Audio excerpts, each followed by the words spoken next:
اصطفى أما بعد فأعوذ بالله من الشيطان الرجيم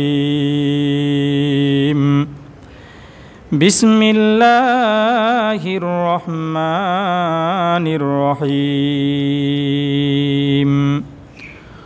وإذ قال ربك للملائكة إني جاعل في الأرض خليفة قالوا أتجعل فيها من يفسد فيها ويسفك الدماء ونحن نسبح بحمدك ونقدس لك قال إني أعلم ما لا تعلمون عن ابن عباس رضي الله تعالى عنهما قال قال رسول الله صلى الله عليه وسلم ألا أخبركم بأفضل الملائكة جبرائيل আল্লাহ সুবহানাহু ওয়া তাআলার দরবারে অসংখ্য অগণিত শুকরিয়া যে মহান মালিক অত্যন্ত দয়া করে মায়া করে ভালোবেসে আমাদের সকলকে দুনিয়ার সব ব্যস্ততা থেকে ফারেক করে ধারাবাহিক তাফসীরের এই পর্বে আমাদের সকলকে সুস্থতার সঙ্গে উপস্থিত হওয়ার মতো তৌফিক দান করেছেন। এজন্য জবান খুলে ঈমানের আওয়াজকে উঁচু করে আল্লাহ তাআলাকে রাজি খুশি করার উদ্দেশ্যে সকলেই কালিমাতুশ শুকর আদায় করে নেই আলহামদুলিল্লাহ। তাফসীরের এই পর্বে আমাদের ধারাবাহিক আলোচনা চলতেছিল সূরা বাকারার 30 নম্বর আয়াতের প্রথম অংশ লিল মালাইকা ফেরেশতাদের সম্পর্কে আমাদের আলোচনা চলতেছিল। আল্লাহ পাক রব্বুল আলামিন পৃথিবীর জমিনের মধ্যে মানব জিন জাতি যেমন সৃষ্টি করেছেন, এদের পরিচালনার পর্যবেক্ষণের দায়িত্ব হিসাবে আল্লাহ তাআলা অসংখ্য অগণিত ফেরেশতাও সৃষ্টি করেছেন। তে আয়াতের শুরুতে মহান আল্লাহ পাক রব্বুল আলামিন যখন মানব জাতি সৃষ্টি করবেন তো ফেরেশতাদের সঙ্গে মশওয়ারা হলো, পরামর্শ হলো। লিল মালাইকা অর্থাৎ মালাকুন মানে ফেরেশতা, তার অধিক বহুবচন হলো মালাইকা। সমস্ত ফেরেশতাদের সঙ্গে আল্লাহ পাক রব্বুল আলামিন পরামর্শ করলেন, ইন্নী জাইলুম ফিল আরদি খলিফা, আমি পৃথিবীতে আমার প্রতিনিধি স্থলাভিষিক্ত আমি সৃষ্টি করতে চাই, খলিফা নিযুক্ত করতে চাই। তো ফেরেশতাদের সম্পর্কে আলোচনা করতে গিয়ে আমরা পিছনে আলোচনা করেছি যে ফেরেশতাদের উপরে ঈমান আনা প্রত্যেক মুমিনের জন্য এটা দায়িত্ব এবং কর্তব্য। কয়টি বিষয়ের উপরে ঈমান আনব? 4টি বিষয়ের উপরে। সে বিষয় সম্পর্কে আলোচনা করা হয়েছে। আজকে আমাদের আলোচনার বিষয় হলো আল্লাহ তাআলা কি পরিমাণ ফেরেশতা সৃষ্টি করেছেন, দৈনিক কতজন ফেরেশতা আল্লাহ পাক রব্বুল আলামিন সৃষ্টি হয় এবং কিভাবে সৃষ্টি হয় সে বিষয়ে আমরা পূর্বের তাফসীরের পর্বগুলোর ভিতরে আলোচনা করেছি। এ পর্বে আমাদের মূল আলোচনা থাকবে আল্লাহ তাআলা কতজন ফেরেশতা এ পর্যন্ত সৃষ্টি করেছেন। সূরা মুদ্দাসসিরের 32 নম্বর আয়াতের মধ্যে রব্বে কারীম ডাক দিয়ে বলে, ওমা ইয়ালামু জুনুদা রব্বিকা ইল্লা হু, ফেরেশতাদের সংখ্যা কত, কি পরিমাণ ফেরেশতা আল্লাহ পাক রব্বুল আলামিন সৃষ্টি করেছেন এটা আল্লাহ তাআলা ব্যতীত আর কেউই দুনিয়াতে জানে না। কাউকে জানার মতো সুযোগ বা অবগত আল্লাহ তাআলা করেন নাই কি পরিমাণ ফেরেশতা আল্লাহ পাক রব্বুল আলামিন সৃষ্টি করেছেন। কোরআনে হাকিমের সূরা সফফাতের 164 নম্বর আয়াতের মধ্যে রব্বে কারীম ডাক দিয়ে বলেন, ওয়ামা মিন্না ইল্লা লাহু মাকামুম মা'লুম, কি পরিমাণ ফেরেশতা আল্লাহ পাক রব্বুল আলামিন সৃষ্টি করেছেন এটা আল্লাহ তাআলাই সবচাইতে ভালো জানেন। এবং ফেরেশতাদেরকে আল্লাহ পাক রব্বুল আলামিন যাদেরকে সৃষ্টি করেছেন তারা নির্ধারিত স্থানে দাঁড়িয়ে দাঁড়িয়ে যে উদ্দেশ্যে তাদেরকে সৃষ্টি করা হয়েছে সেই উদ্দেশ্যে সেই কাজে তারা নিয়োজিত আছেন। হযরতে আবু যর গিফারি রাদিয়াল্লাহু তাআলা আনহু বলেন, নবী আরবি সাল্লাল্লাহু আলাইহি ওয়াসাল্লাম সাহাবা ইকরামের এক মজলিসের ভিতরে বলতে লাগলেন যে আকাশের মধ্যে মানুষের আধিক্যতার কারণে যেমন গুম গুম শব্দ হয়, জালজালা হয়, কম্পন হয়, তেমনিভাবে আকাশের মধ্যেও কম্পন সৃষ্টি হয়, আর এটাই স্বাভাবিক। সাহাবা একরাম জিজ্ঞেস করলেন, ইয়া রাসূলুল্লাহ,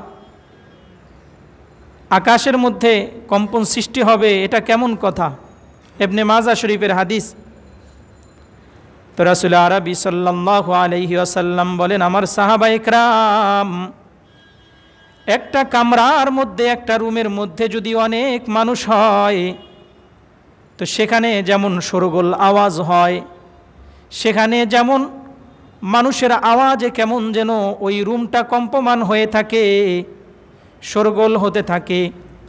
আল্লাহ পাক রব্বুল আলামিন এত বিপুল পরিমাণে অসংখ্য অগণিত ফেরেশতা আল্লাহ তাআলা সৃষ্টি করেছেন, যাদের আধিক্যতার কারণে আল্লাহ তাআলার তৈরি আসমানগুলো কাঁপতে থাকে, মানে আসমানের মধ্যে শোরগোল হইতে থাকে।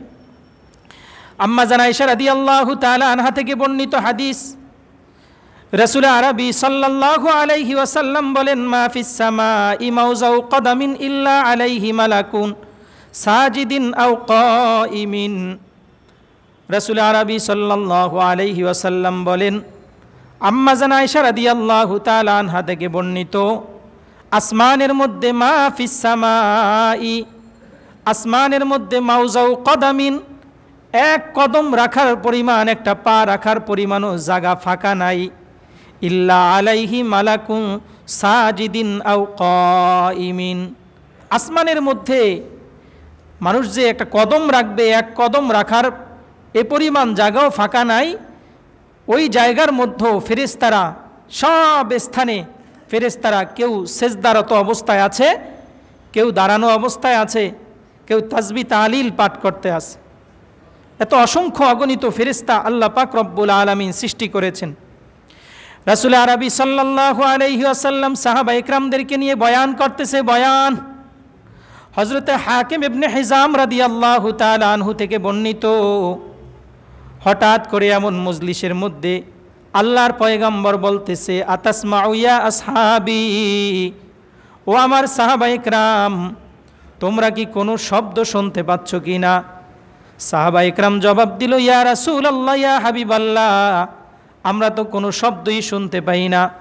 আল্লাহর নবী জবাব দেয়, আমাকে আল্লাহ পাক রব্বুল আলামিন যা শোনাচ্ছেন, তোমাদেরকে সেই শোনার মতো ক্ষমতা আল্লাহ তাআলা দেয় নাই।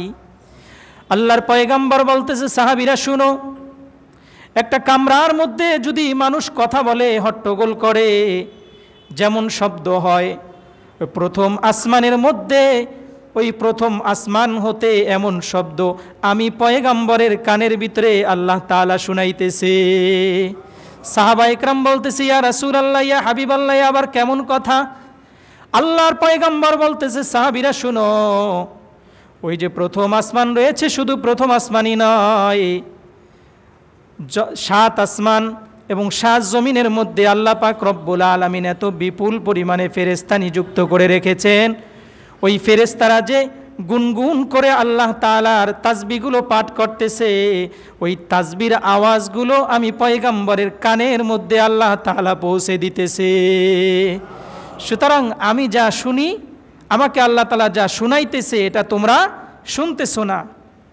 হযরত জারির ইবনে আব্দুল্লাহ রাদিয়াল্লাহু তাআলা আনহু থেকে বর্ণিত, তিনি বলেন, রাসূল আরবি সাল্লাল্লাহু আলাইহি ওয়াসাল্লামের সঙ্গে আমরা এক মজলিসের মধ্যে বসা অবস্থায় ছিলাম, আর ওই মজলিসের মধ্যে হঠাৎ করে রাসূল আমাদেরকে বয়ান করে শুনাইতেছেন যে আল্লাহ তাআলা এত অসংখ্য অগণিত ফেরেশতা সৃষ্টি করেছেন।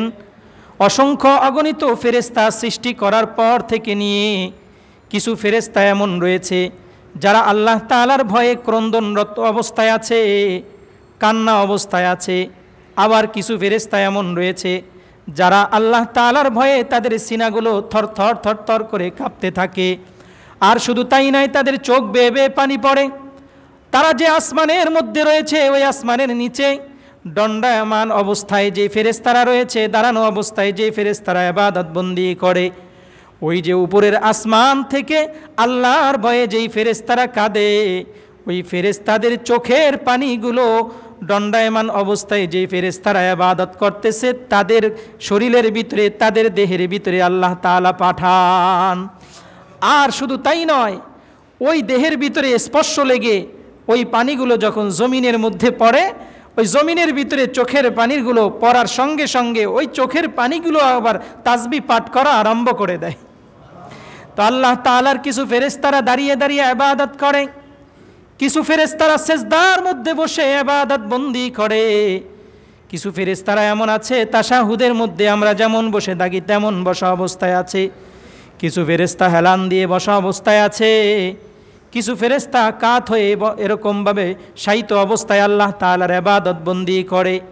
আল্লাহ তাআলা যাকে যেই উদ্দেশ্য করে নিযুক্ত করেছেন, সৃষ্টি করেছেন, সে ওইভাবেই ইবাদত বন্দি করে। ফাইদা কানা ইয়াউমুল কিয়ামাতি ক্বালু জামিআ, যখন কিয়ামতের ময়দান কায়েম হবে, ইসরাফিল আলাইহিস সালাম যখন সিংহার মধ্যে ফুৎকার দিয়ে দিবে, সাত আসমান যখন ফেরে চুরমার হয়ে এরকমভাবে জালজালা পয়দা হয়ে সাত আসমান যখন সাত জমিনের উপরে পড়ে যাবে, তখন আল্লাহ পাক রব্বুল আলামিনের নূরের একটা তাজাল্লি ওই যেই ফেরেশতারা ইবাদত বন্দি করতেছে তাদের দেহের মধ্যে এসে চমকাতে থাকবে। আল্লাহ তাআলার নূরের তাজাল্লিগুলো যারা দাঁড়িয়ে অবস্থায় ইবাদত করে তাদের গায়ের ভিতরে এসে চমকাবে, যারা বসা অবস্থায় ইবাদত করে তাদের শরীরের ভিতরে চমকাবে, আর যারা সেজদা অবস্থায় আছে তারাও আল্লাহ তাআলার নূরের তাজাল্লি দেখতে থাকবে। যখন আল্লাহ তাআলার নূরের তাজাল্লি তাদের সামনে চমকাতে থাকবে, তারা বলতে লাগবে, সুবহানাকা মা আবাদনাকা হাক্কা ইবাদাতিক ইল্লাম নুশরিক বিকা শাইআ। তাবারানী শরীফের হাদিস। যখন সমস্ত ফেরেশতারা ইবাদত বন্দি করতে থাকবে আর আল্লাহ পাক রব্বুল আলামিনের পক্ষ থেকে নূরের ঝলক যখন তাদের শরীরের ভিতরে তাদের কাছে এসে চমকাতে থাকবে, তখন তারা বলবে, সুবহানাকা মা আবাদনাকা হাক্কা ইবাদাতিক, ও পরওয়ারদিগারে আলম, তোমার পবিত্রতা ঘোষণা করি। ও মালিক, যেভাবে ইবাদত বন্দি করার জন্য বলেছ, যেভাবে তাসবিহ তাহলিল পাঠ করার জন্য বলেছ, যেভাবে রুকু করার জন্য বলেছ, যেভাবে সেজদা করার জন্য বলেছ, মালিক আমরা তো মাখলুক, ফেরেশতারাও তো মাখলুক। ফেরেশতারা ডাক দিয়ে বলবে, সুবহানাক, তোমার পবিত্রতা ঘোষণা করতেছি, যেভাবে ইবাদত বন্দি করার দরকার ছিল আমরা ফেরেশতা হয়েও সেভাবে ইবাদত বন্দি করতে পারি নাই। কিন্তু ফেরেশতারা সামনে অগ্রসর হয়ে বলবেন, ইল্লাম নুশরিক বিকা শাইআ, তবে গ্যারান্টি সহকারে একটা কথা বলে দিতে পারি যে সময় পর্যন্ত আমরা ইবাদত করেছি, সেজদারত অবস্থায় ছিলাম, দাঁড়ানো অবস্থায় ছিলাম, তাসবিহ তাহলিল পাঠ করা অবস্থায় ছিলাম, যে ইবাদতের মধ্যেই আমরা মগ্ন ছিলাম না কেন, ইল্লাম নুশরিক বিকা শাইআ, তোমার সঙ্গে কোনো জিনিসকেই আমরা অংশীদার সাব্যস্ত করি নাই, তোমার সঙ্গে আমরা শিরক করি নাই। আর শিরক ছাড়া যদি কোনো বান্দা দুনিয়ার থেকে বিদায় নেয়, আল্লাহর পয়গম্বর বলে, দাখালাল জান্নাহ মাম্মা তালা ইউশরিক বিল্লাহি দাখালাল জান্নাহ, যে ব্যক্তি শিরক মুক্ত অবস্থায় দুনিয়ার থেকে বিদায় নিবে সে ব্যক্তি যেন মৃত্যুর সঙ্গে সঙ্গে আল্লাহ তাআলার তৈরি জান্নাতের মধ্যে ঢুকে গেল। মাম্মা তালা ইউশরিক বিল্লাহি দাখালাল জান্নাহ। হযরতে আবু যর গিফারি রাদিয়াল্লাহু তাআলা আনহু বলেন, হযরতে মুআয ইবনে জাবাল রাদিয়াল্লাহু তাআলা আনহু বলেন, আওসানি রাসূলুল্লাহি সাল্লাল্লাহু আলাইহি ওয়াসাল্লাম বিআশারি কালিমাতিন, আমার প্রিয় হাবিব আমাকে 10টি বিষয়ে ওসিয়ত করেছে, 10টি বিষয় পালন করার কথা বলেছেন। তার মধ্যে 1 নম্বর হলো লা তুশরিক বি শাইআ ওয়া ইন কুতিলতা আও হুররিকতা, তুমি আল্লাহর সঙ্গে কাউকে শরীক স্থাপন করবা না, কাউকে শরীক করবা না, যদিও নাকি তোমাকে জ্বালিয়ে দেওয়া হয় অথবা তোমাকে কেটে টুকরো টুকরো করে দেওয়া হয়, তারপরও তুমি কাউকে আল্লাহর সঙ্গে অংশীদার সাব্যস্ত করবা, আল্লাহর সঙ্গে অংশীদার সাব্যস্ত করা যাবে না। এজন্য ফেরেশতারা বলেন যে আল্লাহ, তোমার ইবাদত যেভাবে করার দরকার ছিল সেভাবে তো করতে পারি নাই, কিন্তু ইল্লাম নুশরিক বিকা শাইআ, তোমার সঙ্গে কাউকে অংশীদার সাব্যস্ত করি নাই। আমরাও চেষ্টা করব জীবনের প্রত্যেকটা পদক্ষেপে, প্রত্যেকটা স্থানে শিরক মুক্ত ইবাদত করতে। রাজি আছি তো ইনশাআল্লাহ?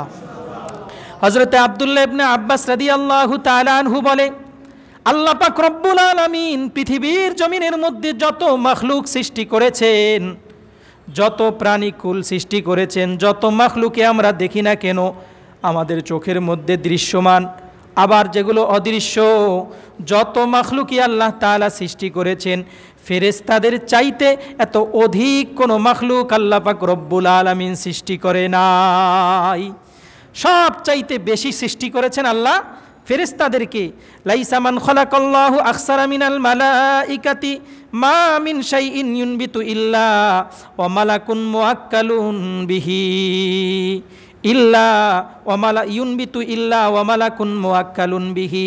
হযরতে আব্দুল্লাহ ইবনে আব্বাস রাদিয়াল্লাহু তাআলা আনহু থেকে বর্ণিত হাদিস, প্রিয় হাবিব সাল্লাল্লাহু আলাইহি ওয়াসাল্লাম বলেন, লাইসা মান খালাকাল্লাহু আকসারা মিনাল মালাইকা, আল্লাহ তাআলা ফেরেশতাদের চাইতে আর কোনো মাখলুক বেশি কি করেন নাই, সৃষ্টি করেন নাই। মা মিন শাইইন ইউনবিতু, এমন কোনো উদ্ভিদ জিনিস নাই যেই উদ্ভিদ জিনিসটা এরকমভাবে উপরের দিকে উঠতে থাকে, আর ইল্লা ওয়া মালাকুন মুআক্কালুন বিহি, এবং তাকে হেফাজত করার জন্য আল্লাহ তাআলা কোনো ফেরেশতা নিযুক্ত করেন নাই। আমরা চোখের মধ্যে যে দেখি একটা লাউ গাছ, এই লাউ গাছ ছোট্ট একটা বিচি, তার বুক চিরে তারপরে তার গাছটা বের হয়ে যায়। তো রাসূল সাল্লাল্লাহু আলাইহি ওয়াসাল্লাম বলেন, ইউনবিতু ইল্লা ওয়া মালাকুন মুআক্কালুন বিহি, এই লাউ গাছটা, এই কদু গাছটাও যখন উপরের দিকে উঠা ধরে তখনও আল্লাহ পাক রব্বুল আলামিন এর হেফাজতের জন্য একজন জিম্মাদার ফেরেশতা নিযুক্ত করে দেয়। আমরা একটা গাছের পাতা দেখতেছি, এই গাছের পাতার পিছনেও আল্লাহ পাক রব্বুল আলামিন ফেরেশতা নিযুক্ত করে রাখছে। আমরা এখানে বসে আছি, আমাদেরকে পরিদর্শন করার জন্য আল্লাহ পাক রব্বুল আলামিন ফেরেশতা নিযুক্ত করে রাখছে। সব সময় আমাদের সঙ্গে দুজন ফেরেশতা আল্লাহ তাআলা নিযুক্ত করে রেখেছেন। দুজন ফেরেশতা আল্লাহ পাক রব্বুল আলামিন দিয়ে দিয়েছেন। একজন ফেরেশতা সব সময় আমাদের সঙ্গে চলে, আরেকজন ফেরেশতার জিম্মাদারি থাকে আমাদেরকে হেফাজত করার, আমাদেরকে আকস্মিক কোনো প্রকারের কোনো দুর্ঘটনা থেকে যাতে করে আমরা হেফাজতে থাকি, এজন্য আল্লাহ পাক রব্বুল আলামিন ফেরেশতা আমাদের জন্য নিযুক্ত করে দিয়েছে। তো এই ফেরেশতারা কখন ঠিকমতো ডিউটি পালন করব? যখন আমরা সুন্নত তরিকায় চলব। কোন সময়? সুন্নত তরিকায়। যখন আমরা এরকমভাবে কি করব, বাসে উঠব, যখন আমরা দোয়া পড়ব, রাসূল সাল্লাল্লাহু আলাইহি ওয়াসাল্লাম যে দোয়া আমাদেরকে শিক্ষা দিয়ে দিয়েছেন, আলহামদুলিল্লাহি সুবহানাল্লাযী সাখখারা লানা হাযা ওয়া মা কুন্না লাহু মুকরিনিন, আলহামদুলিল্লাহি সুবহানাল্লাযী সাখখারা লানা হাযা ওয়া মা কুন্না লাহু মুকরিনিন। যখন আমরা বাসে উঠব তো এই দোয়া পড়ে নিব, পড়ার সঙ্গে সঙ্গে ফেরেশতাদের দায়িত্ব হয়ে যাবে যে এই বাসের মধ্যে যত দুর্ঘটনা হোক না কেন, এই দোয়া পাঠকারীকে আল্লাহ পাক রব্বুল আলামিন সমস্ত বড় ধরনের দুর্ঘটনা থেকে এই দোয়ার বিনিময়ে আল্লাহ তাআলা ফেরেশতাদের মাধ্যমে হেফাজত করবেন। সকালবেলা যদি আমরা পড়ে নেই, বিসমিল্লাহিল্লাযী লা ইয়াদুররু মা ইসমিহি শাইউন ফিল আরদি ওয়ালা ফিস সামাই ওয়া হুয়াস সামিউল আলিম। পয়গম্বরে আরবি বলে, সকালবেলা যখন কোনো বান্দা এই তাসবিহ, এই দোয়াটা পাঠ করে নিবে, তো সারা দিনের মধ্যে আল্লাহ পাক রব্বুল আলামিন সমস্ত প্রকারের বড় দুর্ঘটনা থেকে আল্লাহ তাআলা তাকে হেফাজতে রাখবেন। আজকে তো আমরা ক্ষেত্র বিশেষ দোয়া করি না, দোয়া আমরা ভুলে গেছি, দোয়া করতেই চাই না। এজন্য জায়গা বিশেষ আমরা কি করব, দোয়া করব। রাজি আছি তো ইনশাআল্লাহ? তো হযরত আব্দুল্লাহ ইবনে আব্বাস রাদিয়াল্লাহু তাআলা আনহু বলে, আল্লাহ পাক রব্বুল আলামিন এত বিপুল পরিমাণে ফেরেশতা সৃষ্টি করেছেন যে এমন কোনো উদ্ভিদ নাই, এমন কোনো ফসলাদি নাই যেই ফসলাদির পিছনে আল্লাহ পাক রব্বুল আলামিন ফেরেশতা নিযুক্ত করে নাই। এক হাদিসের মধ্যে আছে আল্লাহ পাক রব্বুল আলামিন যখন একটা ধানের ছড়া এরকমভাবে বের হয়, তার মধ্যে একটা ধানের পিছনে আল্লাহ পাক রব্বুল আলামিন কোনো রেওয়ায়াতের মধ্যে পাওয়া যায় একজন ফেরেশতা নিযুক্ত করে দেয়, কোনো রেওয়ায়াতের মধ্যে পাওয়া যায় একজন দুইজন নয়। আল্লাহ পাক রব্বুল আলামিন ওই ধানের যেই একটা ছড়া রয়েছে, ছড়ার মধ্যে যে একটা ধান আছে, ওই ধানটা মালিক পর্যন্ত পৌঁছতে এবং এই ধানটা যার জন্য বরাদ্দ হয়েছে চাউল আকারে যার পেটের মধ্যে যাবে, ওই পেটের মধ্যে যাওয়ার আগ পর্যন্ত এই ধানটাকে 70 জন ফেরেশতা আল্লাহ তাআলার পক্ষ থেকে পাহারাদারি দিতে থাকে। 70 জন ফেরেশতা এক একটা ধানের পিছনে পর্যন্ত নিযুক্ত করে দেয়। আবার কোনো রেওয়ায়াতের ভিতরে একজনের কথাও পাওয়া যায়। যাই হোক না কেন, এত বিপুল পরিমাণে আল্লাহ পাক রব্বুল আলামিন ফেরেশতা নিযুক্ত করে দিয়েছে। শুধু তাই নয়, হাকিম ইবনে আতিব রহমাতুল্লাহি আলাইহি থেকে বর্ণিত, তিনি বলেন যে আল্লাহ পাক রব্বুল আলামিন বান্দার জন্য যখন বারিশ নাজিল করেন, বৃষ্টি নাজিল করেন, বৃষ্টির প্রতিটি ফোঁটার সঙ্গে সঙ্গে আল্লাহ তাআলা একজন করে ফেরেশতা নাজিল করেন। এই প্রত্যেকটা ফোঁটার সঙ্গে সঙ্গে আল্লাহ পাক রব্বুল আলামিন একজন করে ফেরেশতা নাজিল করেন। শুধু তাই নয়, এই ফেরেশতাদের জিম্মাদারি হলো যেই বৃষ্টির ফোঁটার সঙ্গে যেই ফেরেশতা নিযুক্ত হয়ে জমিনের মধ্যে পড়বে, আল্লাহ তাআলা এই বৃষ্টির ফোঁটাটা যেই মালিকের জন্য যার জন্য নিযুক্ত করে দিয়েছেন, ওই মালিকের খেতে পর্যন্ত গড়িয়ে যাওয়া পর্যন্ত এই ফেরেশতার জিম্মাদারি থাকে এই বৃষ্টির ফোঁটার সঙ্গে সে সব সময় থাকতে থাকে। এই বৃষ্টির ফোঁটাটাকে পাহারা দিয়ে যার জন্য আল্লাহ তাআলা নিযুক্ত করেছে যে অমুকের ফসলি জমির ভিতরে এই ফোঁটাটা পড়বে, নির্ধারিত স্থানে না পড়লেও গড়ে ওই জমি দিক পর্যন্ত, জমির ভিতর পর্যন্ত যাওয়ার আগ মুহূর্ত পর্যন্ত ফেরেশতা এই বৃষ্টির ফোঁটার সঙ্গেই থাকে। আল্লাহ তাআলা এত বিপুল পরিমাণে ফেরেশতা সৃষ্টি করেছে সব এই মাখলুকের হেফাজতের জন্য। আর মাখলুককে আল্লাহ তাআলা সৃষ্টি করেছেন আল্লাহ তাআলার ইবাদত বন্দি করার জন্য। সম্মানিত হাজিরিন, এই অসংখ্য অগণিত ফেরেশতাদের মধ্য থেকে আল্লাহ পাক রব্বুল আলামিন সব চাইতে সম্মানিত করে এবং সবার পূর্বে সবার আগে সৃষ্টি করেছেন হযরতে জিবরাইল আলাইহিস সালাতু আসসালামকে।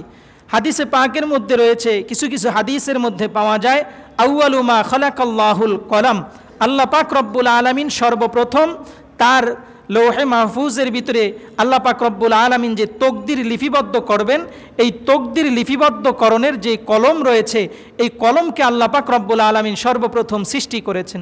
আবার কোনো হাদিসের মধ্যে পাওয়া যায় রাসূল আরবি সাল্লাল্লাহু আলাইহি ওয়াসাল্লামের যেই নূর আছে, আউয়ালু মা খালাকাল্লাহু বিনূরি, সর্বপ্রথম আল্লাহ পাক রব্বুল আলামিন রাসূল সাল্লাল্লাহু আলাইহি ওয়াসাল্লামের নূরকে সৃষ্টি করেছেন।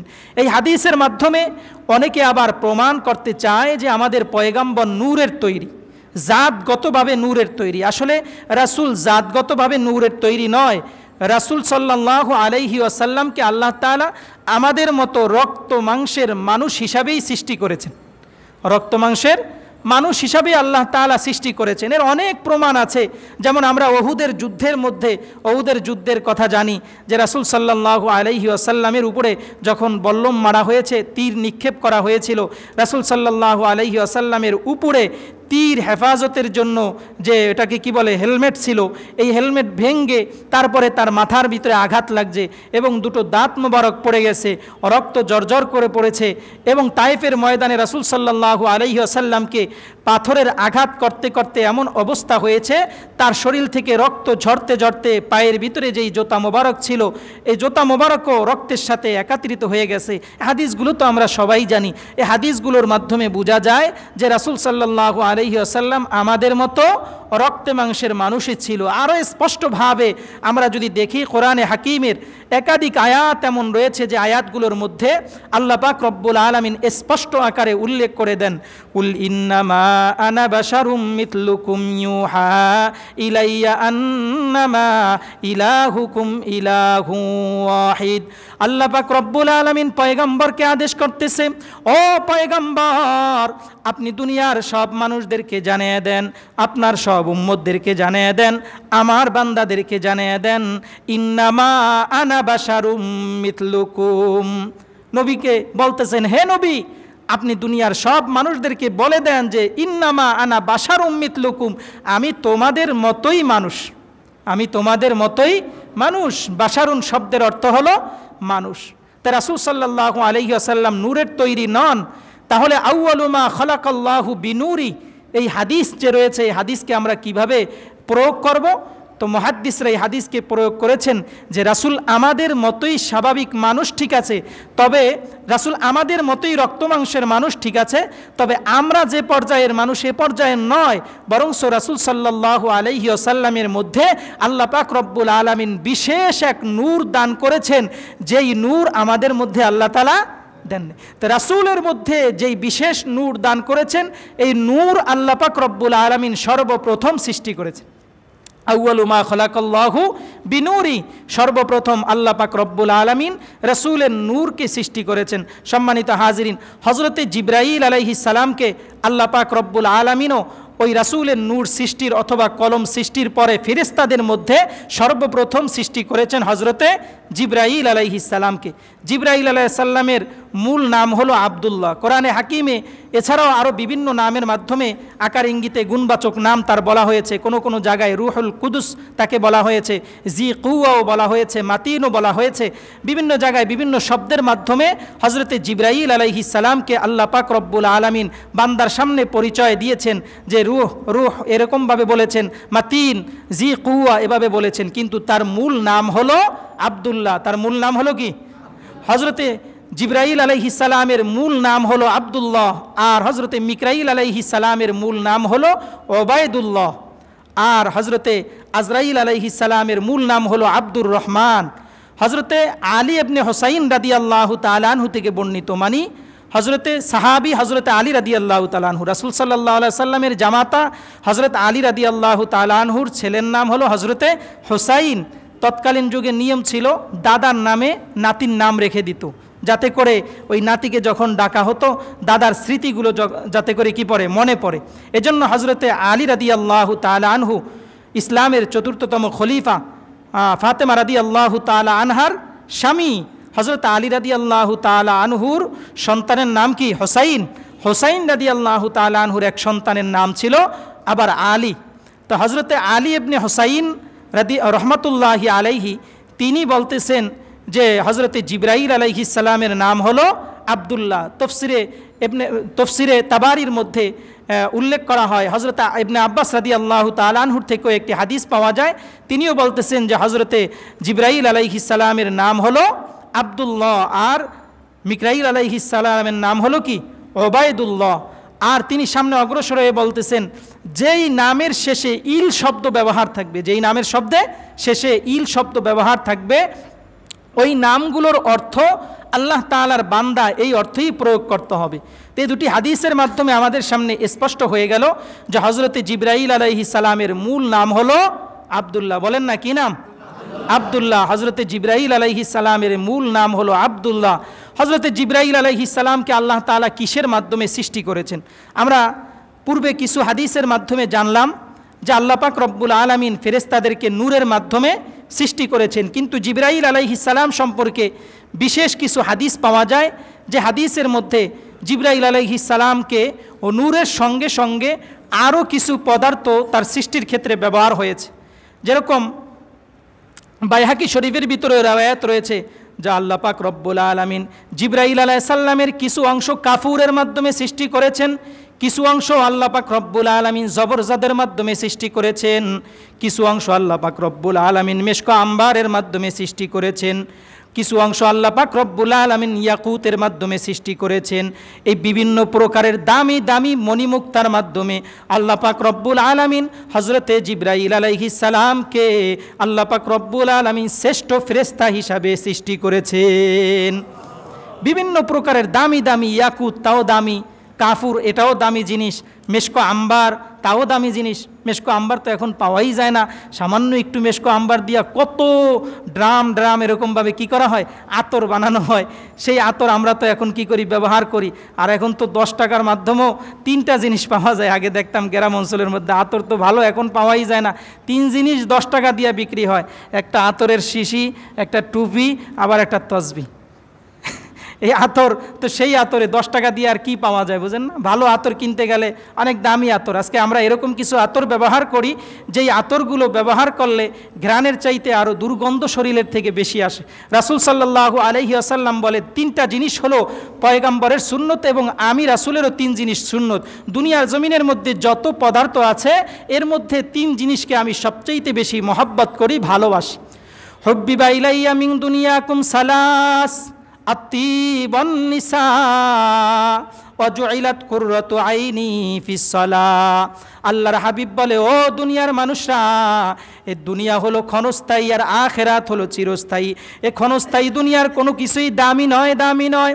তবে আমি পয়গম্বরের কাছে 3টা জিনিস দামি। হুব্বিবা ইলাইয়া মিন দুনিয়াকুম সালাস। এ দুনিয়ার মধ্যে আল্লাহ তাআলা যা কিছুই সৃষ্টি করেছেন আসমান থেকে জমিন পর্যন্ত, এই আসমান থেকে জমিন পর্যন্ত এর ভিতরে 3টা জিনিস আমি মহব্বত করি, ভালোবাসি। আত্তিব ওয়ান নিসা ওয়াজুইলাত কুররাতু আইনি ফিস সালাহ। 1 নম্বর হলো সুগন্ধি, আমি রাসূল মহব্বত করি, ভালোবাসি। আত্তিব, সুগন্ধি রাসূল সাল্লাল্লাহু আলাইহি সাল্লাম মহব্বত করেন এবং সুগন্ধি ব্যবহার করা এটা রাসূল সাল্লাল্লাহু আলাইহি সাল্লামের সুন্নত। এজন্য আমরা মসজিদে আসার ক্ষেত্রে সুগন্ধি ব্যবহার করব। কিছু কিছু ক্ষেত্রে সুগন্ধি ব্যবহার করা ওয়াজিব হয়ে যায়, আবার ফরজও হয়ে যায়। কিভাবে? উসুলে ইফতার কিছু উসুল আছে আমাদের ইফতা বিভাগে, যারা মুফতি পড়ে এবং আমরা যারা পড়েছি। উসুলে ইফতা কিতাবটা আমার কাছেও আছে। তো উসুলে ইফতার ভিতরে নিয়ম আছে যে মুকাদ্দামাতুল ফরজি ফারিজুন ও মুকাদ্দামাতুল ওয়াজিবি ওয়াজিবুন। যেমন আপনি যখন নামাজ পড়ার জন্য আসবেন, তো নামাজ পড়ার জন্য পূর্ব শর্ত হলো আপনার পরিষ্কার পরিচ্ছন্নতা অর্জন করা। দেহের ভিতরে যদি কোনো নাপাকি থাকে, এই নাপাকিগুলো দূর করা। তা নামাজ যেমন ফরজ, নামাজের পূর্বে যে ভূমিকাগুলো আছে, যেই ভূমিকাগুলো পালন করতে হয়, এগুলো তেমন কি হয়ে যাবে, ফরজ হয়ে যাবে। যেই কাজগুলো ওয়াজিব, এই কাজগুলো সহি হওয়ার জন্য, আল্লাহর কাছে গ্রহণযোগ্য হওয়ার জন্য তার পূর্বে যে বিষয়গুলো অনিবার্য, সেই বিষয়গুলো পালন করাও কি হবে, ওয়াজিব হয়ে যাবে। মুসলমানদেরকে কষ্ট দেওয়া হলো হারাম। ইজা মুসলিম হারাম আস্ত। মুসলমানদেরকে কষ্ট দেওয়া, বলেন না, মুসলমানদেরকে কষ্ট দেওয়া আমার কাজের মাধ্যমে হোক, কথার মাধ্যমে হোক, চাহনির মাধ্যমে হোক, আচরণের মাধ্যমে হোক, মুসলমানদেরকে কষ্ট দেওয়া কি? আমরা তো আবার কিছু আছি এখন অনিচ্ছাকৃত কষ্ট পাওয়া যায়। মুসলমান মোমেনদের জন্য কর্তব্য হলো, মাসালা হলো, আমি এক মুসলমানের কাছ থেকে স্বাভাবিকভাবে, সে আমাকে কষ্ট দিতে চায় নাই কিন্তু আমার মনে কষ্ট লেগে গেছে, এরকম যদি হয় তাহলে তার সাথে গিয়ে এটা বলে যে ভাই আপনার এই আচরণটা আমার কাছে খারাপ লাগছে। তো সেই যাকে আপনি বলবেন সে যদি ভালো মুহাক্কিক হয়, সে যদি ভালো আমলদার হয়, সাথে সাথে বলবে যে আপনি আমাকে মাফ করে দিয়েন। এটাই হলো মোমেনের আচরণ। আজকে আমাদের সমস্যা কি, আমরা একজন ব্যক্তি একজনকে কষ্ট দিতে চায় নাই, কিংবা সে একভাবে বলছে, আমি সেভাবে না বুঝে অন্যভাবে বুঝে আমি সেটাকে বাড়ায়া আবার তার উপরে একটা রাগান্বিত ভাব নিয়ে আমি চলাফেরা করি। এরকম আমাদের আচরণ, আদাওয়াতি তার সঙ্গে আমাদের দেখা যায়। আর এটা আস্তে আস্তে করে হতে হতে এমন হয় যে বিশাল পর্যায়ে হয়ে যায়। মোমেনের আচরণগুলো এমন না হওয়া চাই। যদি কথার মাধ্যমে কষ্ট কেউ আমার এরকমভাবে বেখেয়ালে হয়েও যায়, তার সঙ্গে গিয়ে কি করতে হবে, সুরাহা করতে হবে। এজন্য মুসলমানদেরকে কষ্ট দেওয়া হারাম। যে কথা বলতেছিলাম, আমাদের শরীর থেকে গরমের সময় হোক অথবা ঠান্ডার সময় হোক ঘামের দুর্গন্ধ আসে কি আসে না? আমি যখন মসজিদের মধ্যে আসব, মসজিদে আসার পর আমার ঘামের কারণে আরেকজন মুসলমান পাশে নামাজের মধ্যে দাঁড়াবে, তো ঘামের দুর্গন্ধে সে সেজদা দিতে যায়ও সে ভালোভাবে একাগ্রতা নামাজের মধ্যে আসবে না। এই যে কষ্টটা আমি তাকে দিলাম, এটা শরীয়তে হারাম লিখেছে। এটা শরীয়তে কি লেগেছে? এরকম যদি আমার শরীর থেকে দুর্গন্ধ আসে, ওই ক্ষেত্রে আমার সুগন্ধি ব্যবহার করা আমার জন্য ওয়াজিব হয়ে যাবে। মাসালা বুঝছেন তো? আর যদি আমার শরীর থেকে কোনো দুর্গন্ধ আসে না, স্বাভাবিকভাবে আমি চলাচল করি, স্বাভাবিকভাবে আমি চলাফেরা করি, তখন সেটা সুন্নত পর্যায়ে থাকবে, সেই সুগন্ধি ব্যবহার করা রাসূলের সুন্নত থাকবে। কিন্তু যদি আমার শরীর থেকে দুর্গন্ধ আছে, তখন সেক্ষেত্রে আমার সুগন্ধি ব্যবহার করা ওয়াজিব হয়ে যাবে। আমার মেসওয়াক করা এটা হলো সুন্নত, কিন্তু আমি এমন একটা কাজে যাব কিংবা এমন একজন লোকের সঙ্গে সাক্ষাৎ করব, সেখানে কথা বলতে গেলে আমার মুখ থেকে দুর্গন্ধ বের হবে, অথবা আমি যখন মসজিদের মধ্যে আসব তখন আমার মুখ থেকে দুর্গন্ধ বের হবে। আমি যখন সুবহানা রব্বিয়াল আলা, সুবহানা রব্বিয়াল আযীমে এটা যখন বলবো, তখনই আমার থেকে যখন নিঃশ্বাস বের হবে আরেকটা মুসলমানের কষ্ট হবে। এক্ষেত্রে ইসলাম বলে, শরীয়তের মাসালা হলো, এক্ষেত্রে আপনার জন্য মেসওয়াক করা ওয়াজিব হয়ে যাবে। কারণ মুসলমান আপনার কারণে কষ্ট পাইতেছে, মুসলমানকে কষ্ট দেওয়া যাবে। রাসূল আরবি সাল্লাল্লাহু আলাইহি ওয়াসাল্লাম বলেন, হুব্বিবা ইলাইয়া মিন দুনিয়াকুম সালাস, দুনিয়ার জমিনের মধ্যে তিনটা জিনিস আমার কাছে অনেক পছন্দের। এক নম্বর হলো আত্তিব, সুগন্ধি আমার কাছে পছন্দের। এজন্য পয়গম্বর আরবি কোনো মজলিসে যাইতে সেই জায়গায় সুগন্ধি ব্যবহার করতেন, আতর ব্যবহার করতেন।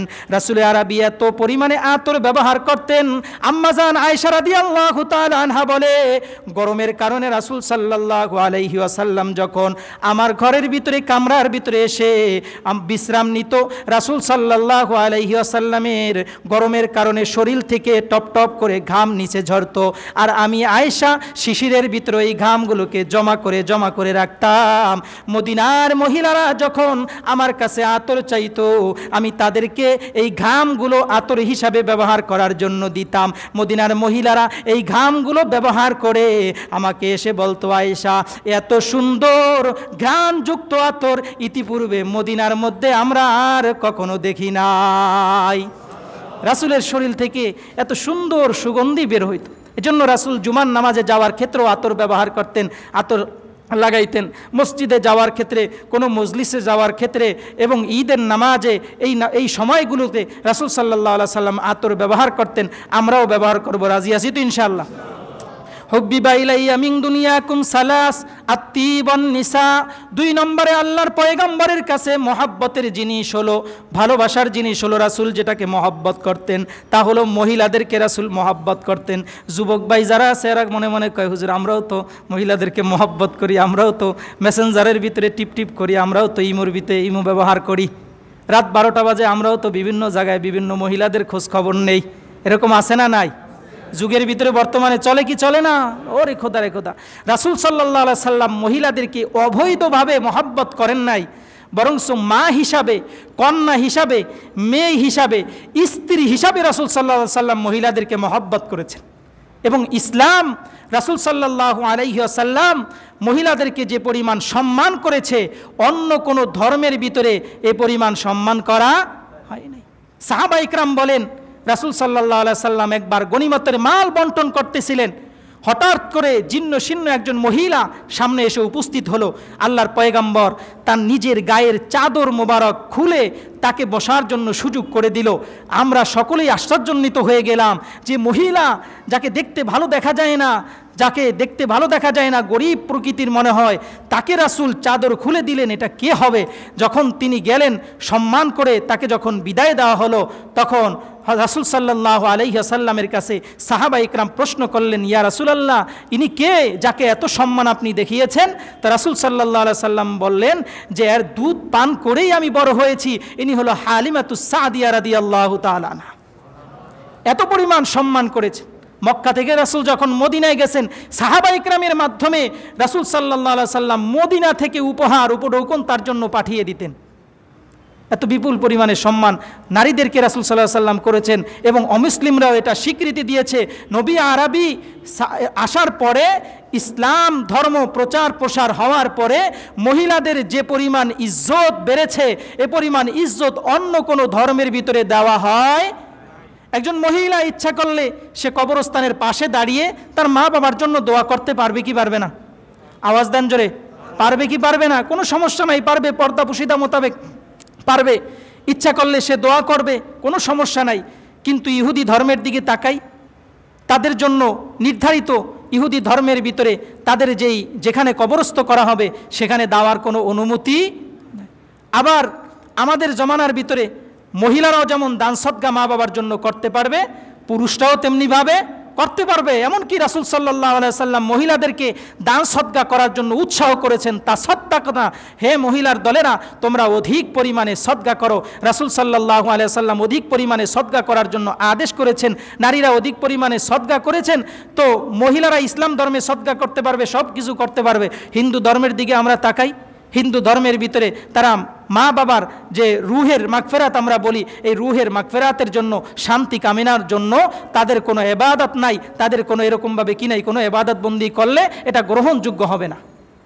প্রাচীন হিন্দুগুলো এমন ছিল যে যখন বিবাহিত একজন মহিলা যদি সে যুবতী হয়, তার বাচ্চা কাচ্চা যদি না হয়, তাহলে স্বামী যদি মৃত্যুবরণ করত, তার সঙ্গেই তাকে সতীদার ভিতরে পাঠিয়ে দেওয়া হতো, তার সঙ্গেই তাকে পুড়ে ছাই করে এবং জ্যান্ত তার সঙ্গেই তাকে এরকমভাবে কবরের ভিতরে দেওয়া হতো।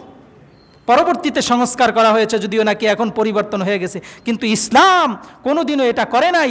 আরও ওই প্রাচীন যুগে, জাহিলিয়াতের যুগের ভিতরে কন্যা সন্তানকে যখন মাটির ভিতরে জ্যান্ত পুঁতে রাখত, ইসলাম বলে যে না, মহিলারা হলো তোমাদের জন্য জান্নাত, মহিলাদের মায়ের পায়ের তলে হলো তোমাদের জন্য জান্নাত। দুটো কন্যা সন্তান যদি তুমি লালন পালন করো তাহলে আবার তোমার জন্য জান্নাত। তোমার স্ত্রীকে যদি তুমি সম্মান করো, মৃত্যুর পরে যদি তোমার স্ত্রী সার্টিফিকেট দেয় যে আমার স্বামী চরিত্রবান ছিল, এই সার্টিফিকেট তোমার নাজাতের জন্য যথেষ্ট হয়ে যাবে। তাহলে মা হিসাবেও ইসলাম সম্মান দিয়েছে, কন্যা হিসাবেও ইসলাম সম্মান দিয়েছে, স্ত্রী হিসাবেও ইসলাম সম্মান দিয়েছে, কিন্তু প্রেমিকা হিসাবে ইসলাম সম্মান অন্য ধর্মের ভিতরে দিতে পারে, কিন্তু ইসলাম ধর্মের ভিতরে অবৈধ প্রেম প্রীতির কোনো স্থান আছে? জলে বলেন আছেন? তো রাসূল সাল্লাল্লাহু আলাইহি সাল্লাম যে তিনটা জিনিস মহব্বত করতেন, এক নম্বর হলো কি? খুশবু ব্যবহার করা। 2 নম্বর হলো নারীদেরকে রাসূল মহব্বত করতেন কোন হিসাবে? মা হিসাবে, কন্যা হিসাবে, নারী হিসাবে অথবা মেয়ে হিসাবে রাসূল কি করতেন? মহব্বত করতেন। আত্তিবান নিসা ওয়া জুইলাত কুররাতু আইনি ফিস সালাহ। রাসূলের আরেকটা মহব্বতের জিনিস ছিল, আল্লাহর পয়গম্বর বলে, আমি যখন নামাজের মধ্যে দাঁড়াই তখন এই নামাজের মধ্যে দাঁড়ানোটা আমার জন্য চক্ষু শীতল হয়ে যায়। এটা হলো আমার কাছে পৃথিবীর জমিনের মধ্যে সবচাইতে বড় পছন্দের, নামাজের মধ্যে দাঁড়ানো। এই জন্য আম্মাজান আয়েশা রাদিয়াল্লাহু তাআলা আনহা বলে, পয়গম্বরে আরবি হঠাৎ করে আমার পাশে শোয়া ছিল, আমি তাকে দেখতে পাইলাম না, হঠাৎ করে দেখতেছি দাঁড়িয়ে দাঁড়িয়ে সে ইবাদত বন্দি করতেছে, নামাজ আদায় করতেছে। আমি তাকে বললাম যে ইয়া রাসূলুল্লাহ, আপনাকে তো আল্লাহ পাক রব্বুল আলামিন ঘোষণা করেছে মা তাকদ্দামা লিযামবিহি ওয়া মা তাআখার, আপনার পূর্বের এবং পরের সব গুনাহগুলো আল্লাহ তাআলা মাফ করে দিয়েছে, তারপরও আপনি দাঁড়িয়ে দাঁড়িয়ে ইবাদত করেন, কারণটা কি? রাসূল সাল্লাল্লাহু আলাইহি সাল্লাম জবাব দেয়, আফালা আকুনা আবদান শাকুরা, আমি কি আল্লাহর শুকরগুজার বান্দাদের অন্তর্ভুক্ত হব না? আমি আল্লাহ শুকরিয়া আদায়ের জন্য ইবাদত বন্দি করতেছি। এজন্য তিনটা জিনিস রাসূলের কাছে পছন্দের। সম্মানিত হাজিরিন, হযরতে জিবরাইল আলাইহিস সালামকে আল্লাহ পাক রব্বুল আলামিন দামি দামি দামি দামি পদার্থের মাধ্যমে, দামি দামি জিনিস দিয়ে আল্লাহ পাক রব্বুল আলামিন সৃষ্টি করেছে। জিবরাইল আলাইহিস সালাম সম্পর্কে আরও তাত্ত্বিক আলোচনা ইনশাআল্লাহ আগামী সপ্তাহে করা হবে। আগামী তাফসীরের পর্বেও আল্লাহ তাআলা আমাদের সকলকে সুস্থতার সঙ্গে উপস্থিত হওয়ার মতো তৌফিক দান করুক, আমিন। সকলে আমরা সূরা ফাতিহা একবার, সূরা ইখলাস 3 বার পাঠ করি।